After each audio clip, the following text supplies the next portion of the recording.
Olá, queridos ouvintes. Começa mais um Não Precisa Copiar e no episódio de hoje nós vamos ver como foram as questões do Enem. Então, vem com a gente que a gente vai acompanhar todas as questões que trataram de temas filosóficos, de filósofos, ou que a gente consegue de alguma maneira responder, dar uma ajuda aí para os ouvintes conhecerem melhor os temas e as estratégias para responder questões de múltipla escolha do Enem. Comigo está, como sempre, Fagner Concolato. Olá, gente, tudo bem? Hoje é o episódio para você morrer de raiva que descobri que errou a questão de filosofia, ou que a gente não te ensinou a questão de filosofia durante os últimos 3 anos aí que caiu no Enem. Aí é mais grave, né? Se ele errou, a gente pode só consertar o erro e bola para frente. Agora, se a gente ensinou errado, aí é trágico. Não, acho que a gente ensinar errado é difícil, mas a gente não ter ensinado é provável. Isso aí, mas ó, aí ele tem que reclamar com o MEC, que dá uma aula só pra gente por ano. Isso É. aí, minha filha, culpa não é nossa. Exato. E o eterno e agora a máquina de reprodução que não precisa copiar, Pedro Cortar. Sua encarnação da indústria cultural agora. Máquina de reprodução, porque você vai ter filho, Pedro? Não. Não precisa copiar que está se reproduzindo aí na casa Exato, das exato. pessoas. Ah, tá. Pensei que o Pedro tinha, sei lá, descoberto que ia ser pai de 3 crianças ao mesmo tempo. Não, ainda não. Fagner, fala pra gente as nossas redes sociais, que os nossos ouvintes não seguem a gente não consegue ir mais longe do que a gente está indo, porque os nossos ouvintes não colaboram de chegar lá e clicar no botão e compartilhar um storyzinho. O que custa compartilhar um storyzinho? Eles não fazem. Das nossas redes sociais N Precisa Copiar no Twitter e no Instagram, e Não Precisa Copiar no Facebook. Show.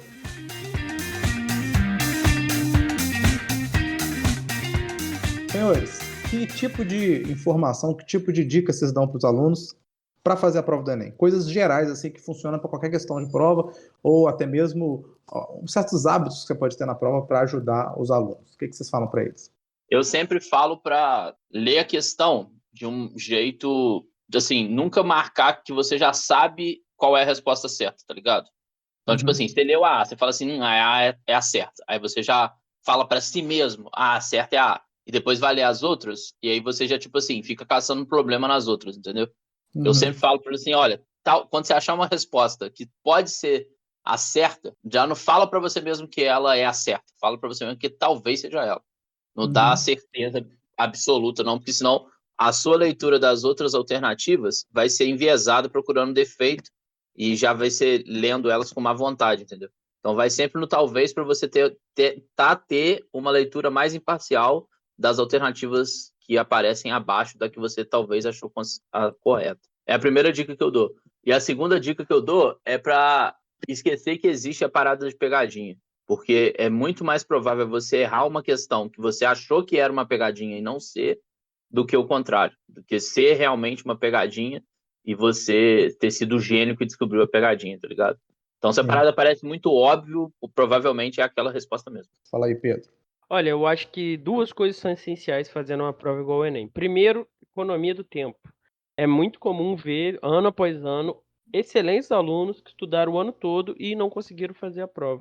Eles ficaram muito tempo em algumas questões e aí na reta final tiveram que chutar, correr desesperado. E esses momentos finais, você não pode contar com eles para fazer a prova, porque eles são momentos de ansiedade dobrada, entendeu? E de preenchimento do cartão. Você tem que preencher o cartão, os outros alunos querem ir embora, estão esperando você, então você não pode contar com aquela reta final. O fiscal também já tá de saco cheio. Então, economia do tempo, ficar sempre atento se você está se demorando numa questão, se não pula, faz a próxima, vai indo, depois você volta, porque às vezes você fica um tempo passo numa questão e aí perde várias outras questões por causa disso. E o segundo é o fôlego. Nada vai te preparar mais para o Enem do que ter o hábito da leitura, para você conseguir dar conta de ler esse tanto de coisa rápido, com compreensão do que está sendo dito ali e conseguir ler por tanto tempo direto, mas também fazer a prova. Tem várias provas antigas, tenta um dia como se você fosse fazer o Enem, avisa para sua mãe, para seu pai, para o vizinho, tenta o rabo lá e fica 4 horas fazendo a prova direto, sem intervalo, sem pomodoro, sem nada. Faz isso vários sábados consecutivos e aí você vai ter já um pouco da experiência da maratona que é o Enem. Claro que não é a mesma coisa que você vai estar em casa, né? Você vai poder levantar para pegar um copinho d'água, comer uma gelatina, mas já ajuda. Então, eu acho que essas dicas são muito boas. Essa do Fagner tem uma coisa que eu faço que eu acho muito proveitoso, que é eu nunca marco a que eu acho que está correta na primeira leitura. Eu sempre marco xizinhos nas que eu tenho certeza absoluta que estão erradas. E aí, muitas das vezes, eu consigo marcar 4 xizinhos, então eu já sei qual é a certa. Agora, todas as questões que eu não consigo marcar 4 xizinhos, eu marco 3, que eu tenho certeza que está errado, e fico ali na dúvida entre duas, eu simplesmente vou embora na prova, e somente quando eu começar a preencher o cartão é que eu vou passar pelaquela prova, para aquela questão de novo, e aí eu já vou direto marcar, quer dizer, escolher uma das duas que sobraram. Então, assim, eu acho que essa estratégia somada do Fagner, né, de nunca procurar a correta, mas procurar uma estratégia socrática, né, Pedro? Nosso próximo Sim. episódio vai falar um pouco disso. Quer dizer, eu estou procurando os erros e não os acertos. Porque procurando os erros, se eu encontrar 4 erros, eu achei a questão correta. Se eu encontrei 3 erros, o meu chute já é mais qualificado, porque é um chute que tem 50% de chance de acertar. Então, assim, eu acho que essa estratégia é sensacional, fantástica, extraordinária, todo mundo deveria seguir, porque justamente evita o problema do Fagner falou, de você ficar com convicção de uma opção e não ler direito as outras, ou o problema do Pedro, de você se demorar muito. Se você tem essa estratégia, todas as questões você vai ler de uma vez só e já vai fazer as marcações do que você conseguiu marcar de errado. E O bola pra Fagner, frente. ele veio aqui igual o Aristóteles lá no episódio das 4 Sintetizando. causas, sintetizando e falando, eu sou o melhor dos 2 mundos. Com É, certeza. Safado, é. Aqui a eu fiz minha uma dica síntese boa. reúne o que tem de bom do Pedro e o que tem de bom Exatamente. Exatamente. E a outra coisa que eu acho assim, fundamental, eu queria ouvir vocês sobre isso, porque eu não tenho certeza se isso é a melhor estratégia, mas é a estratégia que eu uso. Eu sempre faço o que eu sei melhor primeiro, porque a chance de você errar uma coisa que você sabe por cansaço é muito grande. Se você estiver fazendo uma coisa que você não sabe cansado, você já vai se fuder mesmo, já não tem jeito, você já não sabe. Então, assim, eu prefiro acertar tudo que eu tenho capacidade de acertar e guardar e finalizar isso primeiro, quando eu estou no meu potencial total. O que vocês acham disso? De escolher a parte que você sabe fazer melhor da prova primeiro. No caso aqui, você tem que fazer a redação primeiro, na minha opinião, porque se você fizer a redação cansada, a chance de dar ruim vai ser muito grande. Eu concordo com isso aí que você falou, de fazer o melhor primeiro com a redação, porque a redação depende muito de atenção, né, cara? Você, sei lá, 10 minutos de desatenção fazendo a redação, você erra 2 parágrafos inteiros e aí você se fode na nota geral, né? Eu acho que a redação você tem que fazer primeiro, mesmo que você não seja muito bom em redação, tá ligado? Se sua área forte é exatas, mas você tá numa prova igual do Enem, que você tem que fazer redação, você vai na redação primeiro, sacou? Não vai na que você tem mais facilidade, não. Eu acho que até você pode, pelo menos, construir a estrutura da sua redação e depois dar uma lida na prova, que de repente você tira ideias da prova também. Eu acho que essa estratégia é boa, mas você já tem que ter pensado, sei lá, os teus 4, 5 parágrafos da redação.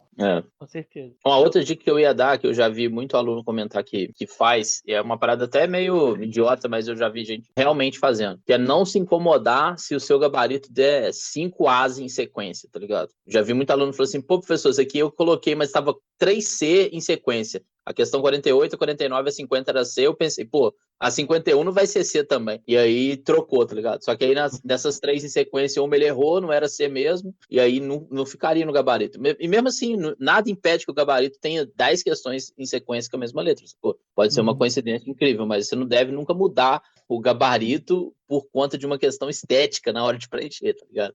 Mesmo que tenha tudo. Gente, não apareceu nenhuma D até agora. Tem que ter uma D aqui nas 10 primeiras questões. Não tem, cara. É tudo distribuído de maneira aleatória.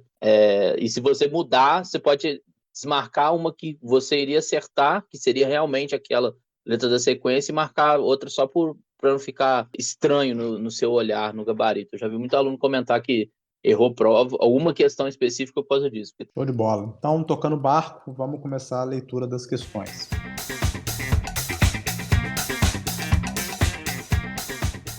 Pedrão, qual que você selecionou aí pra gente ler? Na ordem que elas aparecem na prova rosa. E aí primeira questão de, entre aspas, né, filosofia que aparece, pode ser uma filosofia, pode ser uma sociologia. É uma questão sobre pesos. Como é que é? Pesos e contrapesos, não é? Freios e contrapesos. É uma questão sobre freios e contrapesos na política. Lê aí. Vamos lá, é a questão 51 da prova rosa, correto? Isso. O princípio básico do Estado de Direito é o da eliminação do arbítrio no exercício dos poderes públicos, com a consequente garantia de direitos dos indivíduos perante esses poderes. Estado de Direito significa que nenhum indivíduo, presidente ou cidadão comum, está acima da lei. Os governos democráticos exercem a autoridade por meio da lei e estão eles próprios sujeitos aos constrangimentos impostos pela lei. O autor aqui é Canotilho, Estado de Direito, Lisboa, 1999. Então vamos para a pergunta depois desse texto introdutório, né? Nas sociedades contemporâneas, consiste em violação do princípio básico enunciado no texto. Alternativa A, supressão de eleições de representantes políticos. Alternativa B, intervenção em áreas de vulnerabilidade pela igreja. C, disseminação de projetos sociais em universidades. D, ampliação dos processos de concentração de renda. E E, regulamentação das relações de trabalho pelo legislativo. E aí, Rodrigo, qual dessas viola o princípio? Então, a primeira coisa que eu acho que a gente tem que pensar é: pouco importa o que vocês sabem sobre isso nesse momento. O que importa é o que o texto está dizendo sobre isso. Então, assim, a gente sempre tem que voltar no texto, porque às vezes a gente tem já vários conteúdos sobre o assunto e a gente quer responder baseado nos conteúdos. Mas o texto está ali por algum motivo. Então, assim, o motivo é você se basear nele para tirar as suas conclusões. Olha aqui que o texto está perguntando para a gente. Tá? Ele está dando algumas dicas boas. Quer dizer, o princípio básico do Estado de Direito é o da eliminação do arbítrio. Então, se você não sabe o que é o arbítrio, você já vai ter dificuldades aqui. O arbítrio exercido pelos poderes públicos. Aqui está a chave, na minha opinião, da questão. E aí, depois ele conclui, né? O Estado de Direito significa que nenhum indivíduo, presidente ou cidadão comum, está acima da lei. Então, aí que está a chave para responder isso. E aí a gente vai conferindo uma por uma naquele método que eu, o Fagner e o Pedro já comentamos. Então, a pergunta básica é: nas sociedades contemporâneas, consiste em violação do princípio básico do enunciado do texto. Então, o que é violação aqui? Supressão de eleição de representantes políticos? Isso é uma violação? Bom, se são representantes políticos, está violando o princípio básico democrático. Se eles foram eleitos, eles não podem ser suprimidos sua eleição. Correto, senhores? Correto. Então, marcamos um X na letra A. Possivelmente é A. Possivelmente sim, um xizinho de tipo, essa daqui consiste numa violação. No caso aqui, como ele está pedindo a violação, a gente um positivo, né? Isso aqui é uma violação. Então, B. Vai lá, Fábio. Intervenção em áreas de vulnerabilidade pela igreja. Aqui já é uma parada que não é uma questão de Estado, né? Quem está intervindo em área de vulnerabilidade nessa alternativa é a igreja. Isso aqui, em outras palavras, é tipo caridade, entendeu? Exatamente. Então, as obras da igreja em áreas vulneráveis, isso não pode ser uma violação desse princípio. Padre Camilo distribuindo cesta básica aqui no bairro. E o texto não fala sobre isso. Não existe nenhuma menção à igreja no texto. Então, já que não tem menção, você tem que excluir essa opção, porque jamais poderia ser isso baseado no texto. E tem outro porém. Se fosse alguém falando assim, não, mas esse aqui, o texto não falasse de Estado de Direito, não tivesse esse contexto democrático contemporâneo e tivesse referindo ao Estado de uma maneira geral, e a igreja fosse o Estado, aqueles estados teocráticos lá. E aí fosse esse caso, também não seria uma violação, porque é uma intervenção em área de vulnerabilidade, não pela igreja, né, mas pelo Estado, e aí o Estado se confundindo com a igreja, seria uma intervenção positiva, não seria uma violação. Ou se fosse a alternativa intervenção em áreas de vulnerabilidade, ponto, não pela igreja, mas só intervenção em áreas de vulnerabilidade. Também não seria uma violação. Tá, mas o Fagner acabou de fazer o que eu já disse que a gente não pode fazer, que ele pegou um conteúdo dele, aplicou ao tema do texto, fugiu completamente do texto. Quer dizer, o texto não está citando nada disso. Não façam isso. Não façam isso. Acabou de perder preciosos minutos. Já era. Exatamente.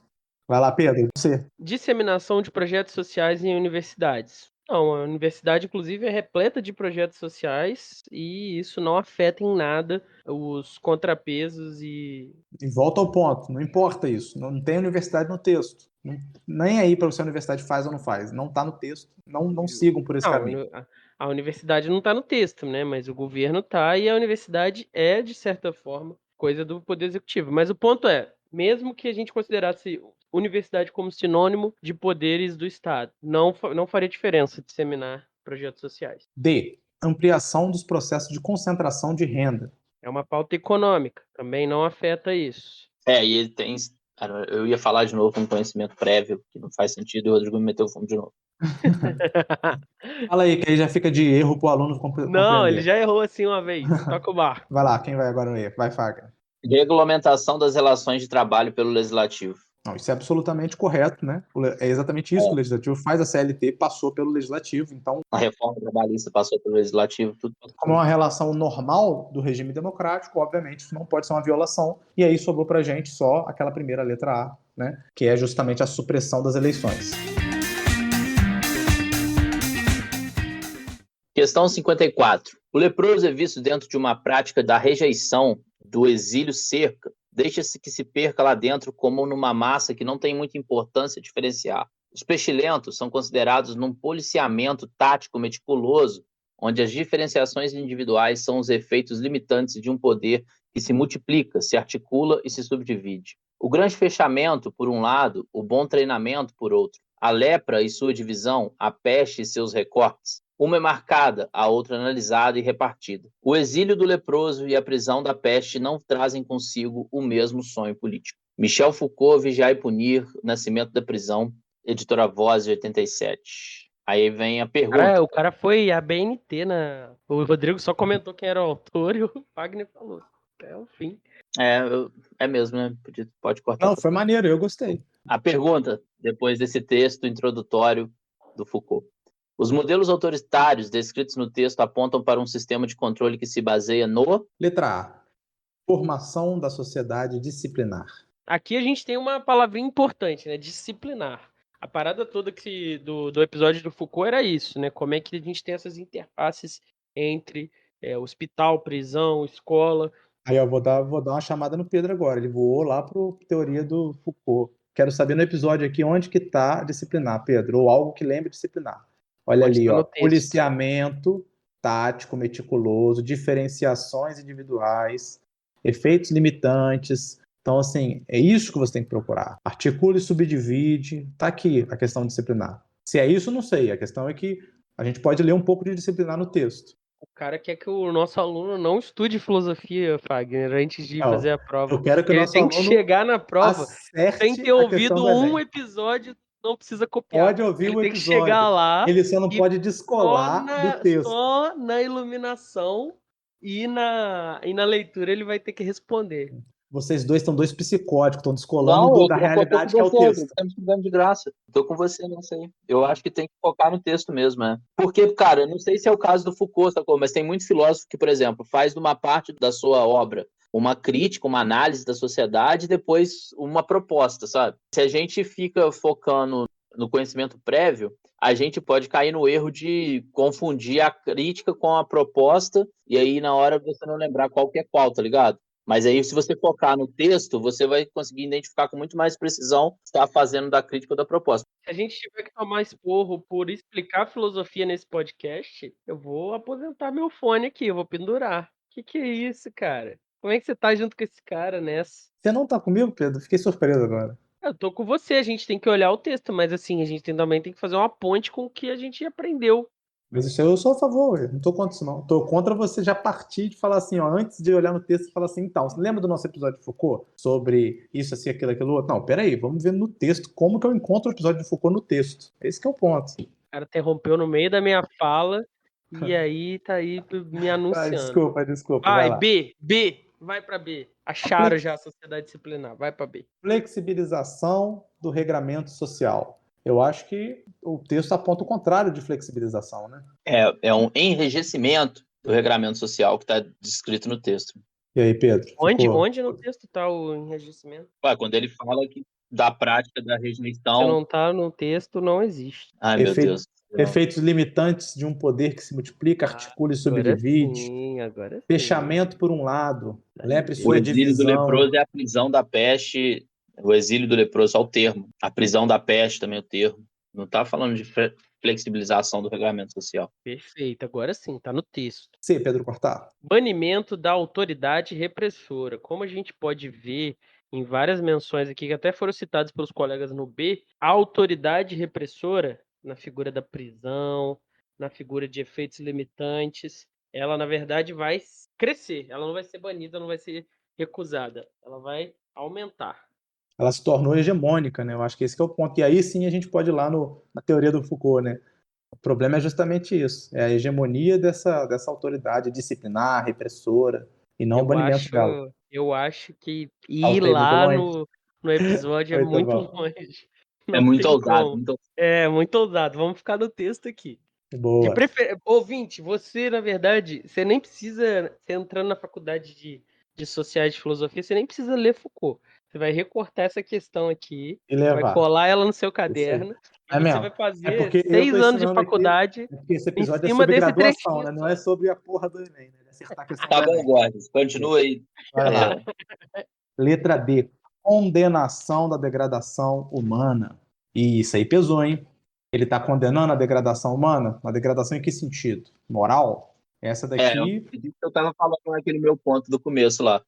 Ele tem essa crítica, eu acho que tem essa crítica na obra do Foucault, uma crítica a essa situação humana. Mas é isso que aparece nesse trecho específico. Entendeu? Exatamente. Eu acho, vou fazer um salto aqui muito grande, hein? Mas eu acho que a gente vê aqui a diferença nesse trecho do juízo de valor para o juízo de fato. Aqui está acontecendo nesse momento um juízo de fato, ele está descrevendo como a sociedade funciona. Talvez, como o Fagner disse, lá na frente ele vai fazer um juízo de valor, falar, pô, isso aí é mó ruim, né? Vamos parar com isso. Mas nesse momento aqui, nesse trecho, não tem esse juízo. Então não há uma condenação. Não tem uma perspectiva moralizante nesse sentido, né? Parece que é um diagnóstico mesmo da sociedade. Então, não caberia a ideia de degradação Você, com humana. moralizante e diagnóstico, disse a mesma coisa que eu. Mas é isso aí. Exatamente. Eu queria só reforçar sua tese. Não contra você, não. Se você pegar só esse trecho, sei lá, se não fosse o Foucault, fosse outro autor falando, sei lá, aqueles sanitaristas lá, no final aparecesse mais um parágrafo concluindo que isso é necessário você excluir o leproso e isolar a peste, entendeu? Por uma questão sanitária. Esse texto não estaria dizendo nada contra isso, esse é só um trecho descritivo. Então ele não está condenando nada nesse trecho aí. Vai lá, paga. Vocês revezaram entre vocês em todas elas, aí a última vocês deixaram para mim? Ué, eu não sabia, não. Fizemos isso, perdão. Você já leu o texto, você já leu a questão, você leu tudo. A alternativa é hierarquização da burocracia estatal. Eu acho que essa aí não tem nada a ver. Aquelas não está falando sobre burocracia ou meios de controle de acesso a serviços do Estado para colocar esse tema. Acho que não é uma alternativa que não está no mesmo tema do recorte. Mas é essa questão, né? Porque o Foucault, de alguma maneira, critica a hierarquia, né, estatal.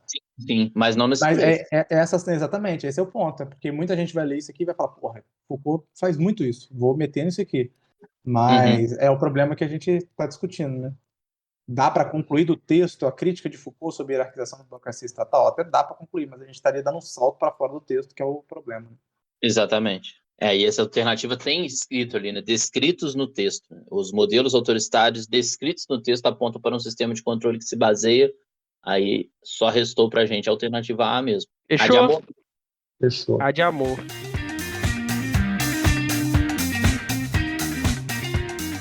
Questão 63. Sempre que a relevância do discurso entra em jogo, a questão torna-se política por definição, pois é o discurso que faz do homem um ser político. É tudo que os homens fazem, sabem ou experimentam. Só tem sentido na medida em que pode ser discutido. Haverá, talvez, verdades que ficam além da linguagem e que podem ser de grande relevância para o homem no singular, isto é, para o homem que, seja o que for, não é um ser político. Mas homens no plural, isto é, os homens que vivem, se movem e agem neste mundo, só podem experimentar o significado das coisas por poderem falar e ser inteligíveis entre si e consigo mesmos. Hannah Arendt, A Condição Humana. Hannah Arendt, que a gente prometeu um programa dela lá na época que a gente estava fazendo Pets. Tem 2 anos.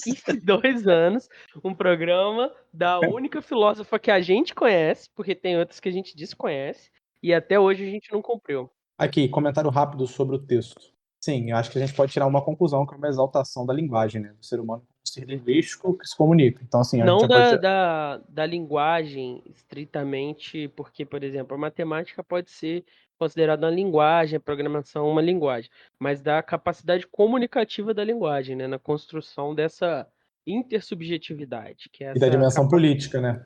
capacidade de trocar com os outros. Então, vamos lá na questão. No trecho, a filósofa Hannah Arendt mostra a importância da linguagem no processo de. Então, a linguagem está ligada a quê no texto? Esse é o que você tem que procurar para responder esse rolê. Letra A, entendimento da cultura. O que vocês acham? Não se fala de cultura em nenhuma dimensão que a gente tenha notícia, nem como cultura enquanto erudição, nem como cultura enquanto traços culturais, traços etnográficos. Fagner, próximo. Letra B, aumento da criatividade. Eu também acho que não fala nada sobre criatividade, a capacidade humana de imaginar ser aumentada por meio do uso da linguagem, da interação entre os seres. Letra C, percepção da individualidade. A palavra individualidade nem aparece no texto. Mas aparece um homem singular ali, né, Rodrigo? Mas eu acho que é outro contexto. Mas não é a percepção da singularidade desse Sim, homem. sim, É sim. justamente o que é relevante para ele nesse campo da linguagem. Só relendo esse trecho aí do singular. Haverá talvez verdades que ficam além da linguagem que pode ser de grande relevância para o homem no singular, isto é, para o homem que, seja o que for, não é um ser político. Mas, aí começa a falar de homens no plural, né? Então, a singularidade ali do sujeito é para ter um mas depois, né? E o homem singular não é o foco da parada, né? O foco da Exatamente. parada é o político. Então, tendo em vista que ela está querendo dizer, olha, isso, a linguagem, claro que ela tem que ser revertida para o homem individual, mas esse não é o ponto. Por isso, né, o mas. Vai lá, Fagner, dê. Melhoria da técnica. Eu acho que também não tem nada a ver com técnica, para nada. Eu não sei se eu tivesse forçando uma barra técnica de linguagem, técnica de comunicação, mas mesmo assim, acho que a parada é muito mais um texto falando sobre fundamentos da linguagem e fundamentos da sociedade em geral, né? Da política em geral, pode ser, mas da comunicação entre os seres humanos, mas muito mais no sentido de fundamentação, né? De base, do que de técnica linguística, ou técnica política, ou técnica de comunicação. Show. Vai lá, Pedro, brilha aí, que só sobrou essa. E aí só sobrou construção da sociabilidade. Então, a gente falou aqui de política, a gente falou aqui de intersubjetividade, e isso nada mais é do que a construção da sociabilidade. Essa ideia de que você existe em conjunto com outras pessoas e precisa se comunicar com elas. Então Aí você vai lá e dá uma marcada no texto, né? Olha só, é tudo que os homens fazem, sabem ou experimentam. Só tem sentido na medida em que pode ser discutido. Sociabilidade seria isso. Então, quer dizer, olha como é que é radical essa. É tudo que os homens fazem, sabem ou experimentam. Só tem sentido na medida em que pode ser discutido. Então, aí você vê o caráter de sociabilidade desse fragmento. Então, quer dizer, o ser humano ele precisa desse caráter de sociabilidade para poder saber, experimentar, sentir. Então, eu acho que a parada é você sempre também decidir qual é a correta, na sua opinião. Vai lá no texto e ver se tem alguma coisa que contradiz essa opção correta. Que aí você tira uma prova dos 9 disso. Bora para a próxima, então.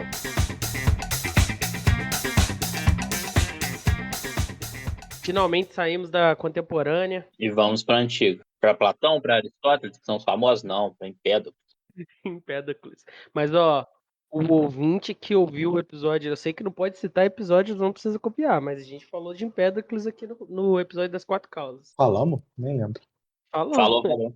Ele era a referência do Capitão Planeta. Ah, é verdade. Ele é o dos quatro naturezas. Ah, é verdade. Ele é o Capitão Planeta. Ele é o Capitão Planeta do rolê. Então vamos lá.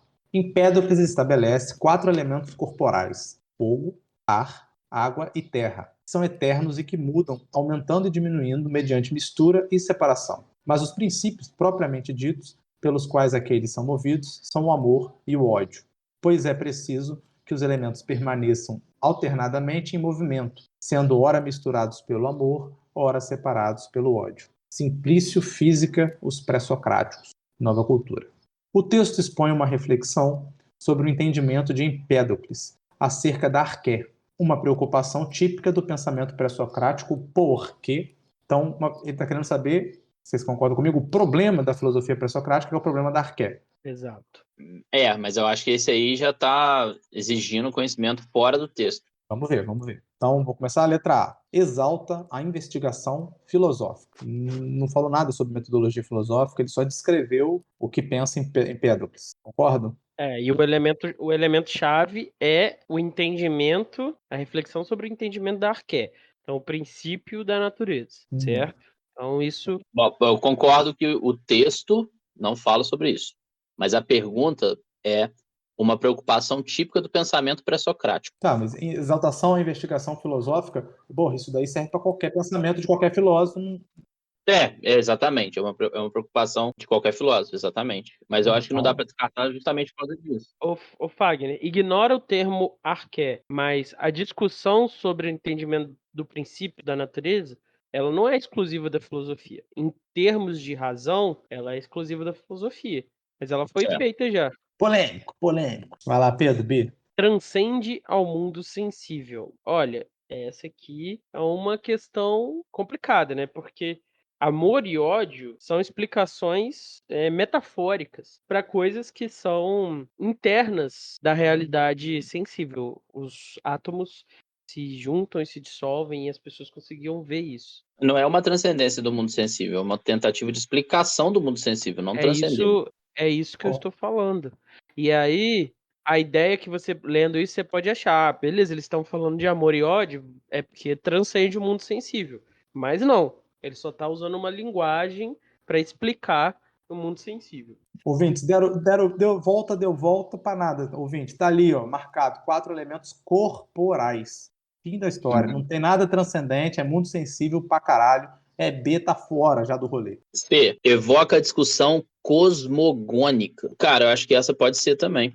Porque era uma preocupação de todo o pensamento pré-socrático explicar o surgimento da matéria também, né? Explicar a constituição dos elementos e também como eles surgiram, né? A fundamentação deles. Eu acho que você tem razão e a gente tem que lembrar uma coisa que eu percebi agora. É que, apesar dele ter dado o exemplo do Empédocles, a pergunta é a preocupação típica do pensamento pré-socrático como um todo. Exatamente. Então a gente vai ter que achar uma coisa que é comum aos pré-socráticos. Então, o transcendente não é comum aos pré-socráticos. A gente vai ter uns ali que são mais materialistas. Então, assim, o que é comum? Esse que eu acho que é o rolê. E aí a evocação à discussão cosmogônica, eu acho que é comum ao pensamento pré-socrático. Então, mas eu não sei se vai ser comum ao pensamento pré-socrático. Eu acho que tem pensadores pré-socráticos com essa preocupação.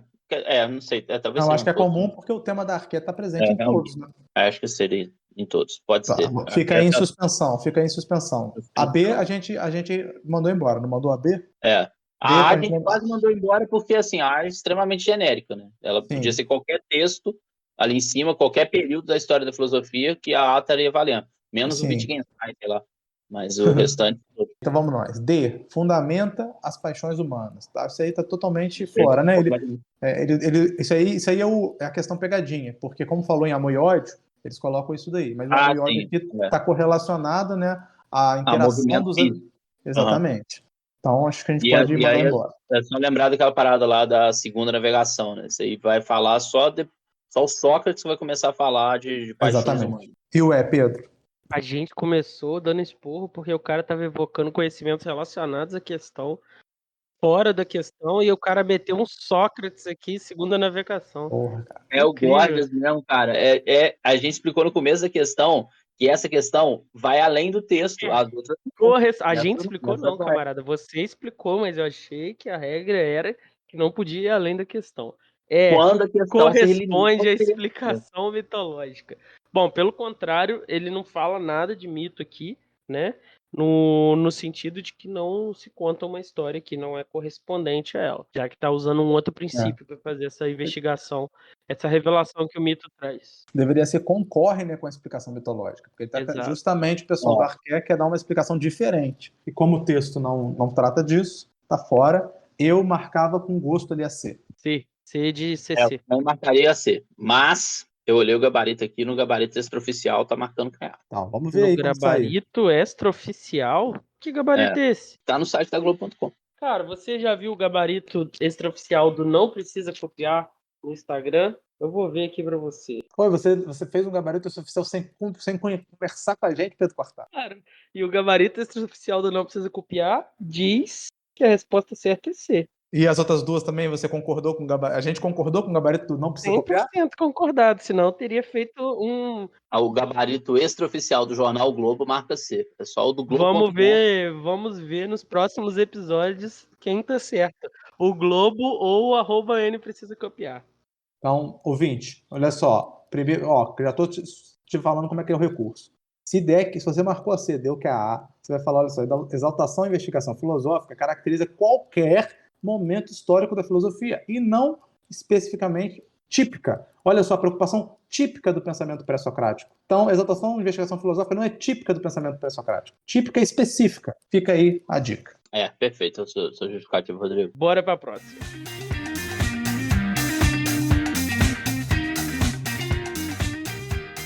Entretanto, nosso amigo Basso tem o ânimo alegre. Isso resulta da filosofia, estar alegre diante da morte, forte e contente qualquer que seja o estado do corpo, sem desfalecer ainda que desfaleça. Esse é um trecho do Sêneca, na Cartas Morais. O excerto refere-se a uma carta de Sêneca, na qual se apresenta como um bem fundamental da filosofia promover a.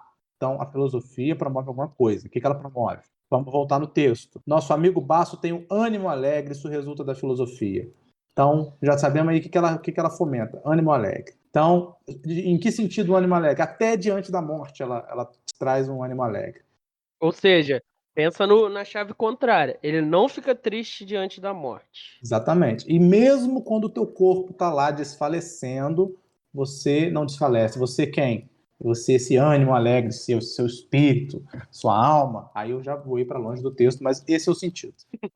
Então, vamos nós. Letra aí A. Não, Rodrigo, aí não pode. Desculpa, eu empolguei. Você viu que eu fui lendo, foi empolgando, aí você descola do texto. A. Valorização de disputas dialógicas. Meu Deus. Isso aqui é um alienígena escreveu isso aqui. Nada disso. Nada a ver. Nada Esse a aqui, ver. o cara queria fazer uma questãozinha com alternativas fáceis para você cortar fora. Exatamente. Vai lá, Pedro. Rejeição das convenções sociais. Bom, isso aqui só poderia ser certo se você considerasse que convenções sociais são coisas como, por exemplo, se abalar quando seu corpo estiver se desfalecendo, o que não é o caso. Ou você ficar chorando porque alguém morreu. Se você entende como convenção social, pode ser. Pode ser, mas isso pode ser uma Mas convenção isso está no social, texto? sim. A pergunta Não. básica é isso. Tá no Exato. texto? Não. Exato. Fagner. C. Inspiração de natureza religiosa. Não tem a ver com religiosidade, nem com a transcendência do estado físico. Para falar assim, não ser uma religiosidade filosófica, mas o texto não fala sobre algo desse tipo. É só você com seus sentimentos ali, ficando feliz com eles, mesmo diante das adversidades. Se o Fagner acha que sentimento é a mesma coisa que ânimo. Senão não tem sentimento no texto também, não. É ânimo alegre que a filosofia produz. Fim. D. Verdade. Mas eu tô achando que tá no mesmo sentido aí, não. Aí, do ânimo e do sentimento. Então, eu acho que você tem razão. Mas só para lembrar para o nosso ouvinte o bagulho de ficar preso ao texto. A palavra sentimento não aparece, mas eu acho que o ânimo pode ser substituído aí por sentimento, sem perda do sentido do texto. Letra D. Exaltação do sofrimento. Tem no texto falando que o sofrimento é bom? Não fala isso no texto. Não. Principalmente, a filosofia no texto não está exaltando o sofrimento. Ela fala situações onde pessoas normais sofrem, mas ela fala que nessas situações o Basso não sofre, ele tá alegre. Exatamente. Vai lá, Pedro, brilhando de novo. E por fim sobrou moderação das paixões. Então, lá no momento de luto que você deveria ficar chorando, não. Você vai ficar tranquilo, vai se alegrar, vai entender a situação, vai ficar de boas. Lá, quando você tá fraco, doente, você devia ficar desesperado, não. Você vai ficar também na paz. Eu dou minha aula sobre isso, eu falo para meus alunos assim: fulano de tal perdeu a mãe. Chegou em casa hoje, descobriu que a mãe desfaleceu. Fico com medo danado de acontecer e o pessoal achar que eu joguei bruxaria, né? Mas enfim, falo isso. Não é verdade que o ser humano morre? Aí os alunos olham para mim e falam: é verdade. Não é verdade que ele adoece, que ele perece? Todos vamos morrer? Sim, é verdade. Então por que nós vamos nos abalar por isso? Então é isso. Esse é o rolê do ânimo alegre do Basso aqui, do companheiro Basso, dentro da filosofia. É isso, é a capacidade de você controlar as paixões com a sua razão. Então acho que é bastante o não precisa copiar, marcou no gabarito, Pedro? Não precisa copiar, marcou Aí, então, marcou.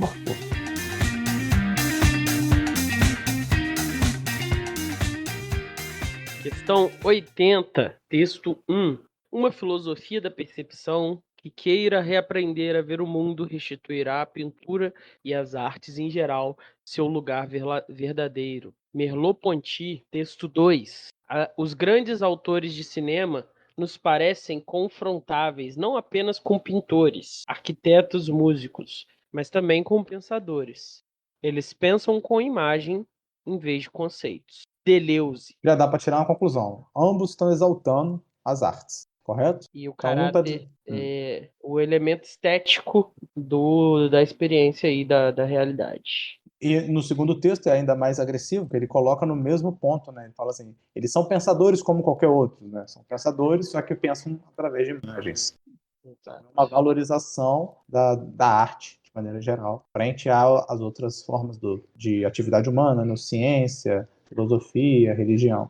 De que modo os textos sustentam a existência de um saber ancorado na sensibilidade? Então, a gente já sabe que eles estão fazendo isso, né? Um saber ancorado na sensibilidade. Agora, de que modo o texto sustenta isso? Esse que vai ser isso que a gente vai pesquisar. Então, letra A. Admitindo o belo como fenômeno transcendental. Existe alguma discussão aqui se o belo é transcendental, se é objetivo, se é subjetivo?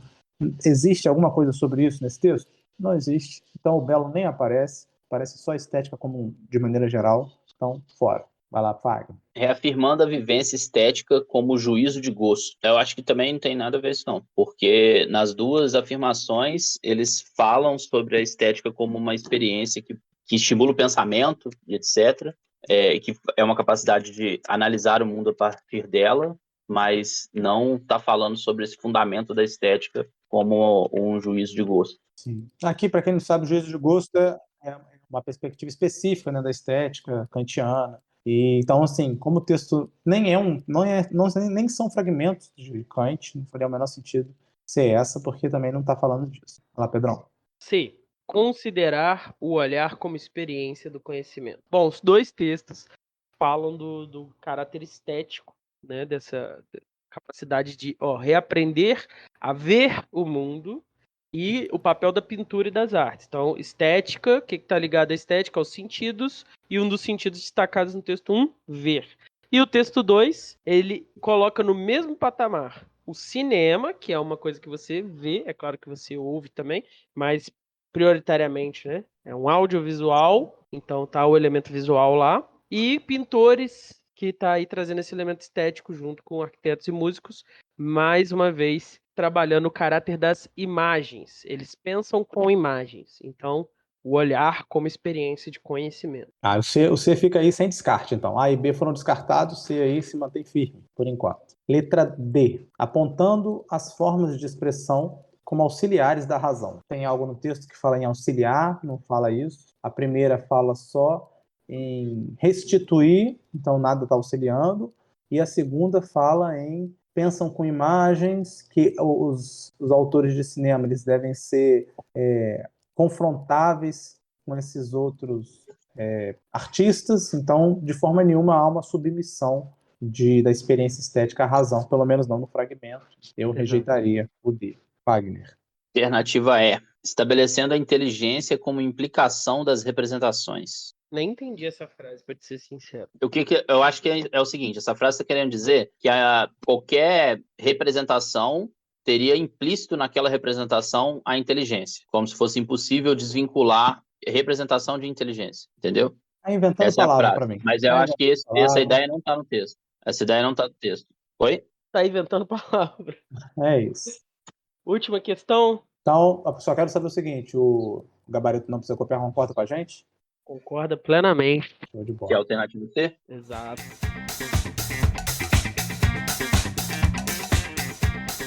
Quase fechando a prova de humanas. Cara, eu acho que o Pedro leu todas as alternativas certas até agora. Eu também acho. Foi Será assim, que eu incrível manipulei o resultado. os resultados? Questão 89.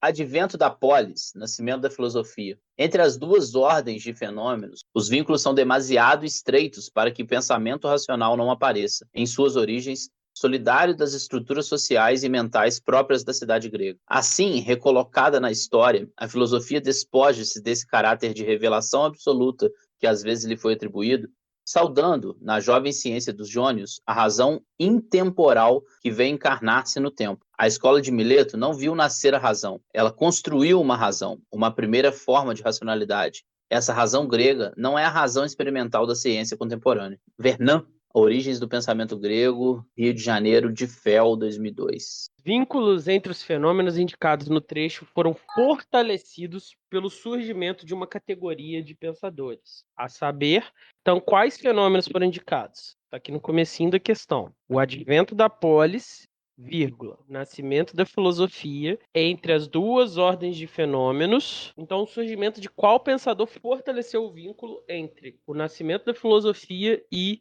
o advento da polis? Então, vai lá. Rodrigo, lê a A.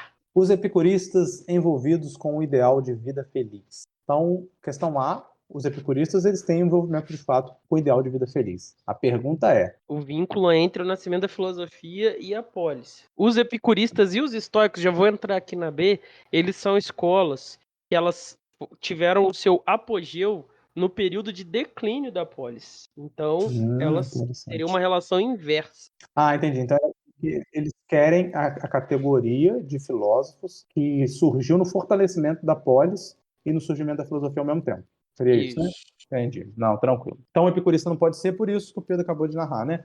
As Nem os duas estão estoicos. no momento do Império, né, Pedro? Do Império Macedônico. Período helenista, é. Exatamente. E veja só, ouvintes, a gente está excluindo a A e a B de uma vez, mas se você ler ela isolada, se você cortar ela aqui e mostrar um professor de filosofia, ele vai falar, isso aqui tá certo. Tá certo. No contexto dessa questão, não.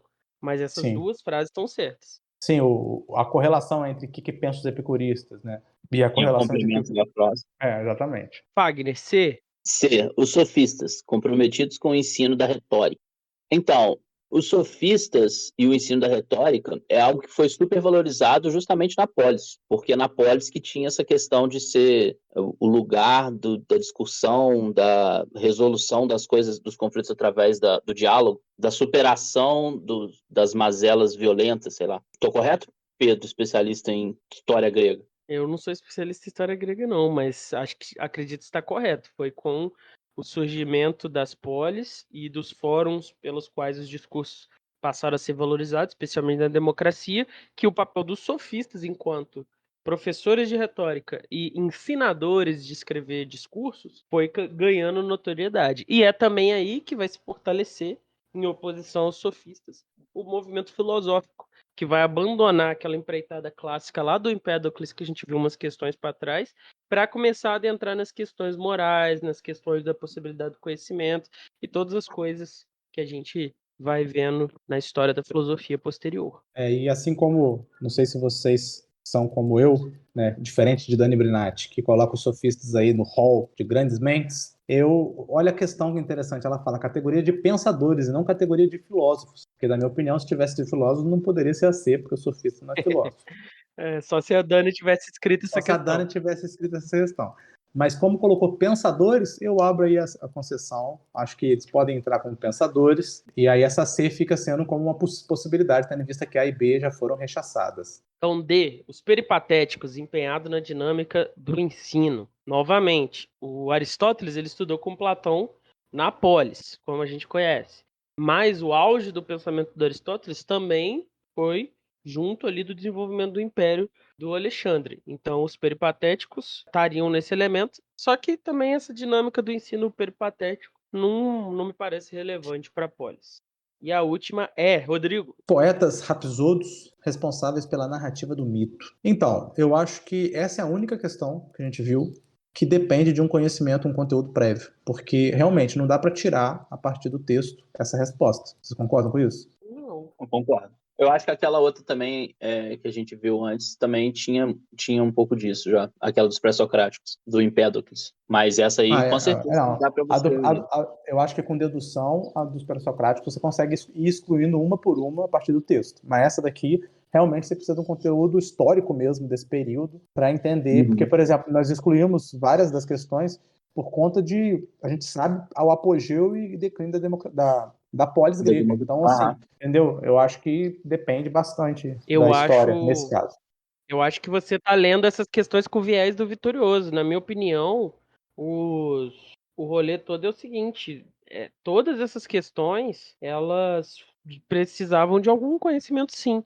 Se você não tivesse uma noção que o Foucault fala de uma sociedade disciplinar, fazer aquela ponte lá ia ser mais complicado. A da Hannah Arendt, talvez não. Eu acho que elas foram bem conteudistas. Eu acho que assim, talvez realmente eu fico meio que um pé atrás de a gente estar fazendo essa leitura enviesada, porque é impossível a gente excluir o conhecimento que a gente já tem para ler as questões, né? Mas eu acho que com certeza, essa aqui e a do Empédocles tem que ter o conhecimento. Essa aqui, eu sei lá se eu tenho esse conhecimento para responder essa questão aqui. Eu acho que eu teria feito essa vinculação da polis com esse ideal democrático e aí talvez marcaria sofistas, mas eu não tô completamente... Não seria uma marcação super convicta, sabe? Teria que fazer essa leitura também de exclusão da categoria de pensadores e quando você lê essa questão aqui, geralmente você já vai fazer aquela vinculação de filósofo e aí vai falar assim, não, sei que os únicos que são filósofos aqui são essas 3 escolas aqui, os epicuristas, os estoicos e os peripatéticos. Então exclui os outros 2.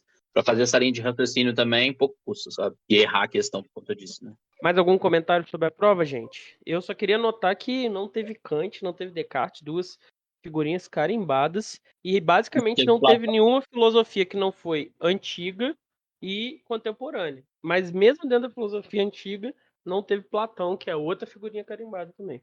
Não teve Aristóteles. E bem poucas questões, né? Foram 7 aqui no programa, sendo que uma a gente meio que forçou a barra. Foram 6 de filosofia estrito senso. Então, chama aí o salve final. Então, salve aí para Josiane, que disse que eu não preciso copiar, salvou ela na hora da revisão da prova. E também um salve para Alice, que passou aqui na operação Missão Impossível, aqui correndo pela rua para me entregar essa prova para a gente poder gravar. Vai lá, Rodrigão. Então, é isso, senhores. Despedimos-nos. É isso. Fagner, dá um adeus. Adeus, gente. Valeu. Boa sorte na prova de semana que vem, né? Que é mais difícil, mais chato. E com matérias menos importantes que essas de hoje. Vai lá, Pedro, dá o seu salve. Tchau, pessoal. Até a próxima. Falou, gente. Até mais.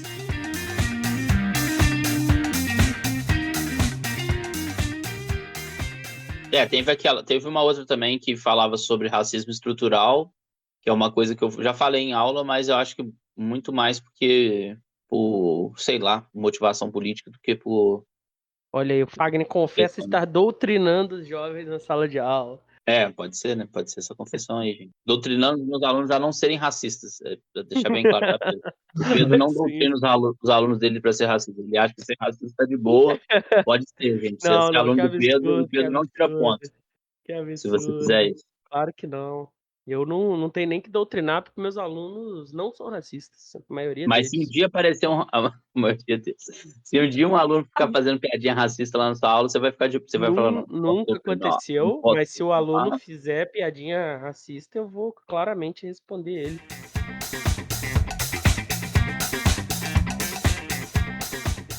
Não, peraí, Pedro. Você pediu uma aluna sua para levar a prova impressa, como os neandertais faziam, para sua casa, com acesso à internet, na sua casa. Não, camarada, para sair o gabarito do não precisa copiar lá no Instagram na primeira hora, entendeu? Olha, quero deixar claro aos ouvintes que o gabarito é do Pedro Cortar, não precisa copiar. Apesar dele ter coincidido quando não precisa copiar. Tá lá no não precisa copiar. Mas você, em momento nenhum, pensou assim, digitar no Google prova Enem PDF? Não tinha, não, cara. Ela me entregou aqui 7 e pouca, camarada. Não tinha 7 horas prova na internet, não. Procurei em todos os recantos. Cara, a Globo paga um jornalista para fazer o Enem, para sair com a prova o mais cedo possível, para eles poderem dar o furo 6h45 da noite, e você tá reclamando dos meus métodos. Olha só que absurdo. Não, eu tô reclamando de você fazer isso com a sua pobre aluna. Ela mora Você tá esquecendo que tem 4 habitantes, além Paraíba. Ô, Fagner, além Paraíba é uma rua só, cara. Pra chegar em casa, ela teve que passar em frente à minha casa, relaxa. Tá.